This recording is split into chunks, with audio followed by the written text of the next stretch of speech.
Slice of Tea. I'm Shani. I'm Libby, and welcome back to The Daydream, where today we are starting our new month. Yes, and very exciting. We are going with floral teas this month, whereas last month we went with spooky teas.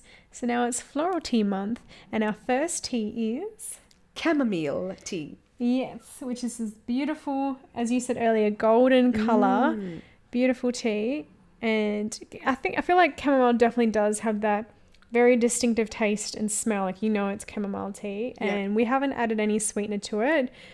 I guess recommend that you don't add sweetener to it, but the flavour for me doesn't do a lot. So, and if you also feel the same, then maybe adding a little something might help with it. Maple daple, perhaps. You see, I'm not really an avid chamomile drinker or chamomile, walk a mile in these Louboutins. But, I really enjoy it so far. I mean, I feel like there's actually something missing from the tea.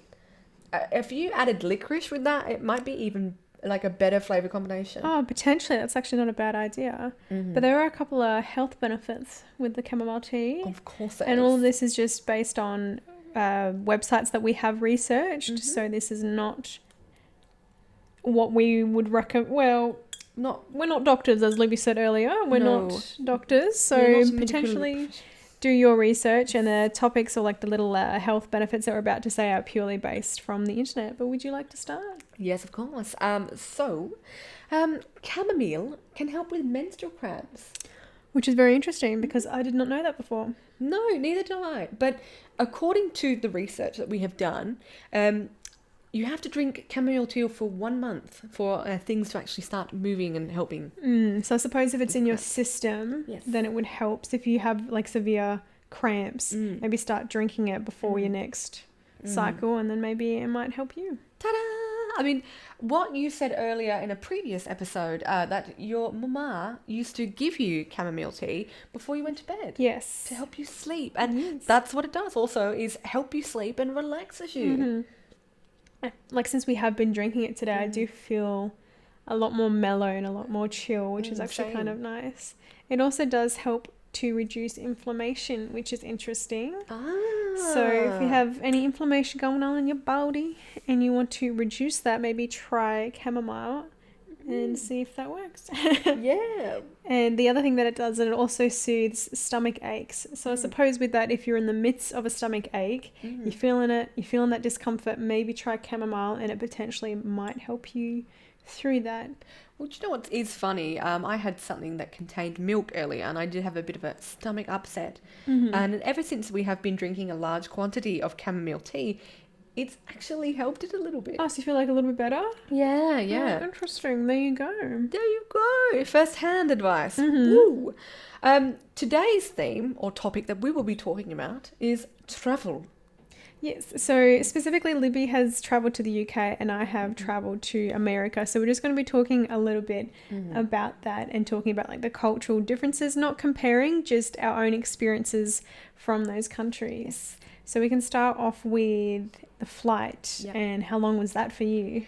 So my flight was 17 hours. I have been to the United Kingdom 4 times and I'm very lucky to have had that experience and opportunity. Sorry. My most recent journey was in December of 2019, and the flight was 17 hours. I flew from WA, Western Australia, to Hong Kong for a layover, 2-hour layover, and then finally I arrived in Heathrow in London. And 17-hour flight, all in total. Thank God I took like Netflix with me, like on the plane. Otherwise, I would have been like, woo. You definitely need something. 'Cause sometimes, like, I struggle to sleep on planes. It's actually out of pure discomfort. The chairs are not made for someone my height, and I say that because the cushion pushes my head forward, and I like hunch a little bit. So very uncomfortable to sleep in that position. So you definitely need something if you can't sleep on a plane. Oh, most definitely. So how long was your flight from WA to the US? I cannot remember because it was a flight to Melbourne, which is about 4 hours and a half, and then it was Melbourne to Texas, Houston, Texas. And I'm sure it was around about 10 hours, 15 hours at most. So that was the longest flight. That was intense. And for half of it was very uncomfortable. Yeah. And yeah, not fun. But it was still a process. And then from Houston, Texas, it was to Philadelphia. And then it was but I just drove. So that was the last flight to Philadelphia, and then drove into south of New Jersey, because that's where my beautiful Israel lives. And that's where I met him in person for the first time. Beautiful. Yes. So that was my flight. Interesting. Yeah. So the first thing that we want to talk about is food. So what was the food like for you in the UK? Like any cultural differences as opposed to Australia? Oh, okay. I went there for Christmas back in December, and it is another level.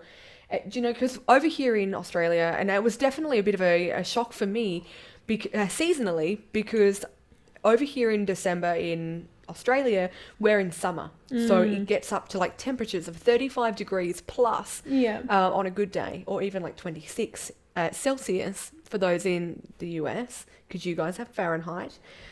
So it was a bit crazy for me, because I was going to the UK in winter, and of course there's like almost minus temperatures over there. Oh, was it that cold? Yes. Oh, because of snow, of course. Unfortunately, I didn't get to see any snow this time, but that was okay. It was still very cold. From our winter in Australia is not like the UK's winter. In the UK, it's bone-chillingly cold. So you literally, if you go outside without a jacket on, you're going to become an icicle pop before you know it. Like you'll be in Tesco and Asda as the new popsicle. Like just call me Libby Popsicle, because that's what I would have been. Right. Food-wise, however, I loved the grocery stores or supermarkets that they had over there. Tesco and Asda, they are so much better than the ones here. Sorry, Woolworths and Coles, but you got some competition there. What the standout was for me was chocolate in the UK. Right. Oh my God. Okay. So over here in Australia, they add a preservative to make it not melt in the hotter temperatures. In the UK, they don't have that. So the chocolate is a lot more creamier. I see. And a lot more like... Ooh. Wow, okay. Yes. So definitely has a different texture and taste altogether. Yes. Wow, that's amazing. Fun facts. I mean, at the time of me going to England in December, I didn't know that I couldn't have milk. So I ate a lot of chocolate and suffered without knowing why. But now I realise. But the food over there was fantastic. I miss it. I used to have the Tesco's pork and pickle pies. Oh, man. And the prawn... the prawn cocktail flavoured crisps. Oh, yeah. Oh, I see. Wow. Yeah, no. They're so good. Yeah. Oh, so good. And quavers. Oh, my God. What I'll have to do is I'll have to get a British haul of things for you, because I'm probably sitting here talking like gibberish to you, like just a little bit, but I love the excitement that you're getting. It's like the memory and the memory taste of the things. And oh my God, don't even get me started on Marks and Spencer's sandwiches. Oh. So in other words, we're definitely missing out on something pretty amazing. Yes, I mean, one thing we did differently as well, and I'm sorry to keep talking here, but like you're okay. We have breakfast, we have morning tea, we have lunch, we have afternoon tea, then finally dinner. Sign me up. We're eating more. I am very keen. No, I mean it. Like, oh my God. I was like, when I first went there, I was like, what? Why are we having a second breakfast? Like, okay. Cool. I'm not opposed to this. I'm not mad. This is cool. Even Christmas dinner, it was traditional. You have your Yorkshire puddings. Oh, lovely. Your little pigs in blankets. Like, I've never had a pig in blanket before, which is... really? A sausage wrapped in bacon, and it was quite nice. Yeah. Very different, and I loved it. I want to go back for Christmas again, because it's the magic that I finally experienced that I was missing for so many years, and it was lovely. But continuing on, how did you find food in the US? Very different. For starters, in Philadelphia, they are known for their cheesesteak. And specifically, now, I'm sorry if this is wrong. I've only ever had one, and it was very bad as well. My first experience with the cheesesteak was very bad. But it's like a bun, like a long like sausage bun, like hot dog bun roll thing. Okay. And then they obviously cut up I was about to say the cheese. No, they cut up the steak, and so it's obviously edible. I can't English. Trying to explain a simple cheesesteak. And so obviously it's steak, but you don't just chuck a steak in a bun. It's obviously like carved and chopped up. And I'm pretty sure they're meant to flavour it, but where I went to, they did not flavour it. So it was just like unflavoured meat. Okay. It was nasty. And melted cheese on top. You can have like jalapenos, you can have other things, but that's pretty much essentially a cheesesteak. Pretty much that's it. Yep. Not that I can eat cheese and not that I want to eat meat ever again, but at that point when I was eating like those kinds of food and trying it, the bun was soggy. The cheese that they make in this place is like 7 different cheeses. They melt it all together. It was highly processed, tasted like bite. It was really disgusting. Even Israel was like, this is not how a cheesesteak is meant to taste like. So, yeah, nasty. But nonetheless, that is something that is very popular.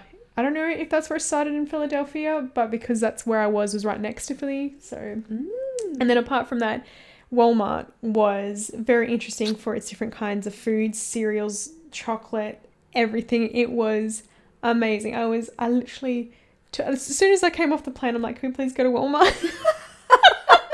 Still had my luggage in the car and literally was going aisle by aisle looking at all the amazing, wonderful foods that they had. I say wonderful, highly, incredibly processed, but tastefully, beautifully. Yes. But the one thing that was incredibly weird is in the frozen section, the freezer section, they had a croissant with a burger in between. It was like a burger croissant, like a full-on beef patty. I didn't get this but I've never seen. Normally here, you only buy croissants at a restaurant, or not even a restaurant, like a bakery, cafe. a bakery. A bakery, or it just has like cheese, tomato, and ham, if that's what you eat and that's what you want. Right. You never have it as a burger here. I've never have I ever seen that. So certain combinations in America were really different, but my favourite thing were the chips. I love chips. I think I am 50% potato. I love chips, but they had these honey cheese curls or honey barbecue curls or something like that, and they're like these massive cheese puffs from hers. I think if you know it, you know it.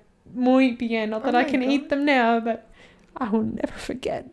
So food, full on, but amazing compared to what we have here. The next thing is housing in terms of how they built their houses. Did you notice a difference between Australian homes and the UK homes? I did. I mean, before we move on to housing, I just want to say the Guinness, I'm a big Guinness fan. I love Guinness, the Irish stout. Love it. I'm a bitter girl. Guinness tastes different over in the UK. Oh, very interesting. I miss it. Please come back to me. I mean, Baby, come back to me. yes, honestly, I miss it. I'm going to go back and I'm going to have a nice pint of Guinness when I go back. But yes, housing. Right. I'm not a real estate agent here, but compared to Australia, where we are here, I would say you don't really see many of the houses over in the UK. In the area, I didn't stay in London for too long. I stayed there for a couple of days with a family friend, from family friends, I should say, plural. And then I went to East Anglia, which is in the east, very much so, like Great Yarmouth, yes. And many of the houses in Great Yarmouth, some of them are made out of flint. Like, obviously they'd have like some, like, you'd see speckles of flint off the house, and I think it was just beautiful that they've still got this marvel of architecture. Like, some of the houses are it's not like here how, we have like a separated gap between houses and that's how we're used to. No, all the houses are together. Like, interesting. Like a whole block of houses together. Like and that's apartments, but it's your own house in a sense. Pretty much, yeah. And what is very, like, here, like, I'm not too friendly with my neighbors. I am friends with them, but like if you don't say hi to your neighbor, or like, you know, you're not great friends with them, it's fine. But in the UK, everyone knows everyone.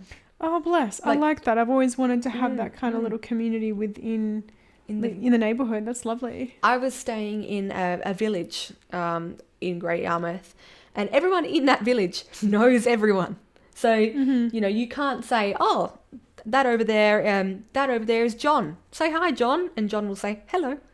And it's like, hold on. And then if it's here, that's John. Oh, hi, John. Wait, who are you? Like, it's a bit like, not really, you either know your neighbours or you don't here. Yeah, that's it. And most times they don't really want to know you.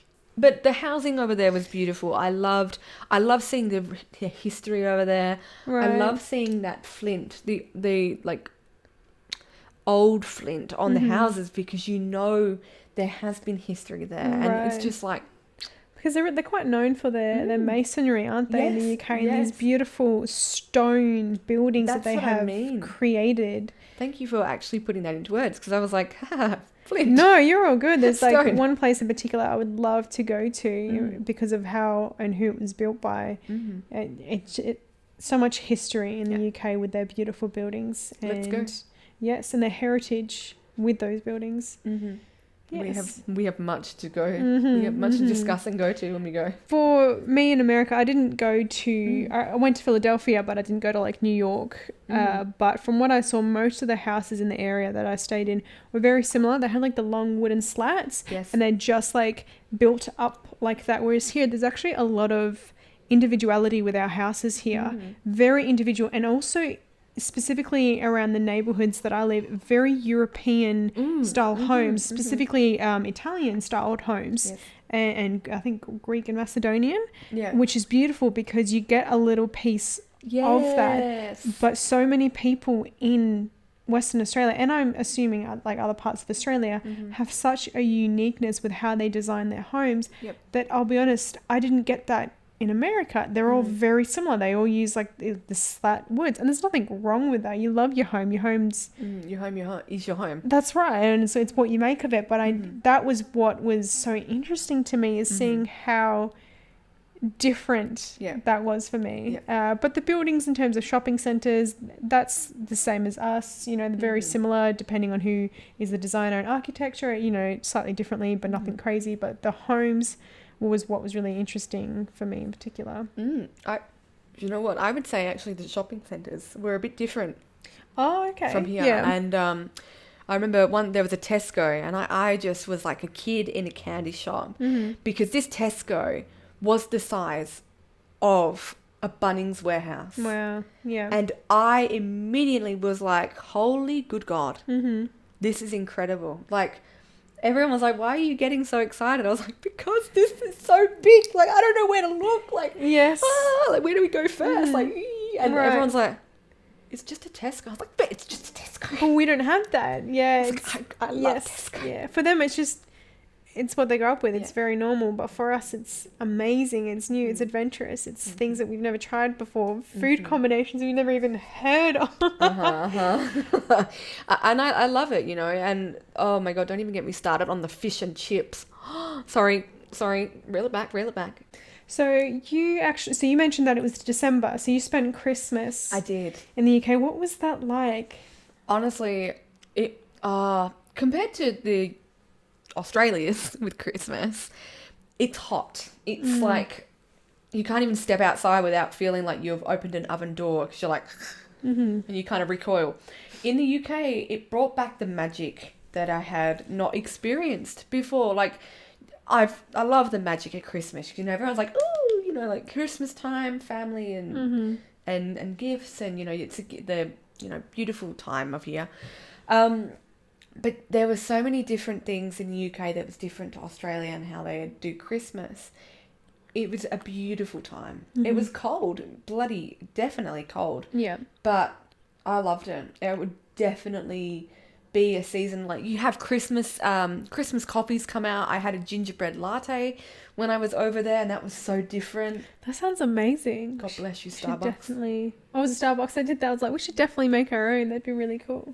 Yeah, no, it was awesome. I had There was also something else to do with gingerbread. It was a Christmas tree decorated, a Christmas tree shaped brownie from Starbucks, and it was just, it was cute.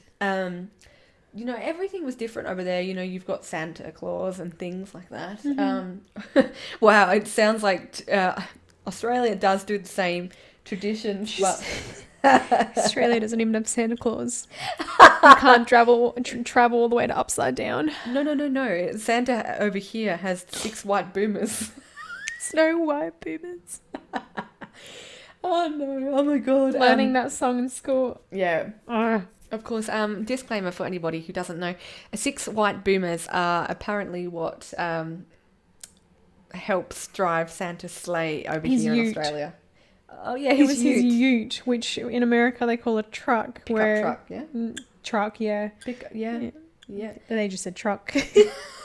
A ute over here is a car that has a the backing is open for like the roof. It hasn't got a roof. It's just got it's just like a bit where you can slide. I don't know what this motion is. Just how like felt pens are called texters here. And okay, what is a felt pen? I know. Okay, get this. In the UK, right, they call texters felt pens. I asked for a texter and they're like, sorry? I was like, what? A texter? I was like, yeah, do you guys not have texters? And they're like, do you mean felt pen? I was like, yeah. What is that? A felt pen. Yeah, I know. I was like, what is that? Yeah, because there's different. Yes. I'm getting excited about this. There's differences, and I was like, ooh, what else do you guys call that's different to us? And that was one of them, and I was like, oh my god, crazy. I mean, not judging, but okay. You do you, fam. No, it's very different. And did you hear me just say nah? I mean, if we call chips crisps. Right, in the UK, that's what we call them, crisps. That's why I asked earlier. I was like, do you want some crisps? And then American call them fries. Well, if they're talking about hot chips, it's fries. Yeah. We just call chips is chips. Yeah. Everything's chip. You want some chippy whippies? But you see, I will call potato chips crisps because I've grown up like that. What? You said I call, but it sounded like you said uncle.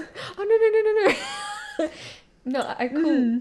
But that is very interesting in itself, though, because in America it's cookies, but we call them biscuits. Yeah. But biscuits to them is scones, and they don't have scones. What? So what they call a biscuit is actually what we call a scone. It's like it's slightly different. It's not as fluffy like a scone, but it's like a round bread kind of texture and the shape of a scone. Mm-hmm. But that's what they call a biscuit, and sometimes they'll have it with gravy, unless that's a brisket. I'm not too sure. But they come savoury as well. So that's why I just say cookies. And Mum's like, that's a little bit American. Yes, it is. I just say cookies because Israel's American. We just cookies. Like biscuit. I mean, yeah, biscuit. I mean, biscuits and... I think that must be the influence from English, from Australia, that we call it biscuits. Mm-hmm. And then obviously everyone slightly calls it cookies because that's the American influence. Mm-hmm. I mean, we have an Australian lingo here, but we'll get into another episode about that because we're, of course, discussing UK and US. But it's fascinating to see, like, we'll call Macca's. Like when I went to the UK and I said, oh, we're going to go to Macca's. They're like, sorry, what? I was like, what do you mean? And they're like... What's Macca's? I was like, McDonald's? I did have to explain that to Israel. Like, just a heads up, we call McDonald's Macca's. Like, oh, you've never done a Macca's run on your pee plates? And like, what? I love that. It is a rite of passage over here. Yes, it is. As soon as you get them pee plates, head on down to Mackey's. And get some chippy whippies. Sorry. People are probably thinking we're speaking straight gibberish, but... I love it. I love that each country has its own lingos. I think it's beautiful. I think it's amazing. And then when you hear it from a different perspective, like from another country, you're like, what? Like felt pens? Well, my cousin... What? My cousin, hello Jack, he made a joke and he's like, you come from snakes and spiders land. I was like, excuse me? Mate... No. Yes, but no. No. No, I get where he's coming from because... Everyone says that we've we're kind of Heaps. literally bombarded by snakes and spiders, which is, I guess, in a sense, true. But you've got the tea and biscuits, mate. Give me the good tea and biscuits, because I miss it. Good tea and biscuits. I mean, sorry that we're snakes and sand and spiders land. Sorry, snakes and spiders land. Snakes, sand, and spiders land. There you go. I've only ever seen one snake in my life, and spiders. Oh yeah, we have a lot of spiders, but not all of them are deadly. Cue my internal screaming. Can you hear Anyway, so yes, and then I went in fall. Yes, and autumn. Yes, that's what they call it, is their fall, but it was specifically October. No, What? August and September was the time that I was there for. So I didn't get to see a lot of the October stuff, but in Walmart they had all their fall decorations, and some people started to have that on their doors, and it kind of felt beautiful because we don't do that here. No one puts a fall wreath on their door. No one puts those kind of beautiful orangey yellowy colors to decorate their house here. That just doesn't really happen here. No. But in America it's very much a thing, and I think that's so beautiful. And also school starts up, I think, in September in America as well, so it was all like back to school stuff, and I'm just like no. Do you know what else they have in fall in America? Pumpkin spice lattes. Get out. No, I'm just kidding. It is November, so that was like yesterday. The same thing I could say for our floral month. Florals in spring. Groundbreaking. Amazing. Beautiful. Sorry. Do you know where that's from? Yes.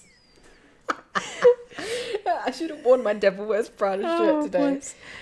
Anyway, Yes. so that is a little bit of taste of America and the UK for us, which we've both thoroughly enjoyed, and we're definitely going to go back there too. I know I definitely am, and I know you will. Oh, definitely. But thank you very much for watching this episode today. We hope that we've somewhat entertained or educated you in some form or another. Educate you. And on that note, try some chamomile tea. Yes. And always remember. To let your inner beauty shine. I'm Libby. And I'm Shani. See you now. Bye. So long. What was it? Farewell. I don't know what you See you said. now. You're like, you're just okay.